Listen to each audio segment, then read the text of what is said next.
இன்னொரு முரண்பாடு என்னவென்று சொன்னால் அவர் சொன்ன ஒரு செய்தியை அவரே மறுப்பது. அவரே ஒரு செய்தியை சொல்லுவாரு, சொல்லிட்டு வசமா மாட்டிக்கிட்ட உடனே அவரே அதை மறுத்து பேசுவார். இந்த மாதிரியான விஷயங்களை வைத்தும் நீங்கள் எடை போடலாம். என்னடா இப்படி சொல்லிட்டு நேர் மாத்தமா பேசுறாரு அப்படிங்கறத வைத்து நீ என்ன செய்யலாம்? பிச்சைக்கார பையன் அண்ணாதுரை கருணாநிதி அப்படிங்கிறதுலாம் அவங்க மாபெரும் தலைவர்னு போட்டுட்டு பிச்சைக்கார பையன் சொல்றது சரியானதா இருக்கும். பிச்சைக்கார பையன் நீங்க சொல்லிருக்கீங்க, வீடியோல இருக்குது பிச்சைக்கார பையன் அண்ணாதுரை பெரிய இவங்க எல்லாம் படிக்க வச்சாங்க நம்மள அப்படின்னு கேக்குறீங்க. அப்படி சொல்லிருக்க மாட்டேன். படிக்க வச்சேன்னு சொல்றதுல படிக்க வச்ச தலைவன் காமராஜ், குடிக்க வச்ச தலைவர்கள் தான் இவர்கள்.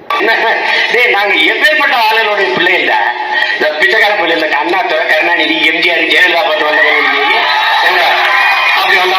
ஒரு நாட்டின் குடிகளை உழைப்பிலிருந்து வெளியேற்றி சோம்பி இருப்பதற்கு ஊதியம் கொடுத்து வச்சது இந்த நாடுதான். என் நாடு ஒரு திட்டம் வச்சிருக்கு, 100 நாள் வேலை திட்டம். 100 நாள் தான். அதுக்கப்புறம் வேலை இல்லா அதுக்கு வேலை இல்லாமல் இருக்கிற ஒரு திட்டம். என்ன 100 நாள் வேலை? 100 நாள் வேலையில வெட்டின ஏரி எத்தனை, தூர்வாரின குளம் எத்தனை, நட்டு வளர்த்த மரங்கள் எத்தனை? ஒன்றும் கிடையாது. என்ன வேலை? உட்கார்ந்து மந்தையில சீட்டாடுவது அல்லது பல்லாங்குழி ஆடுவது. உழைக்காமல் உழைப்பிலிருந்து வெளியேற்றி சோம்பி உட்கார வைப்பதற்கு ஒரு தேசம் சம்பளம் கொடுக்கும்.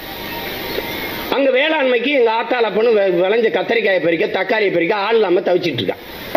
இதே நான் பேசினேன் அன்னைக்கு கூட்டத்திலுமே. இப்படி செய்யுங்கன்னு தான் சொன்னேன். இப்படி செய்யுங்க, இப்படி உழைப்பை கொண்டு அதுல ஈடுபடுத்த சொல்லுங்க.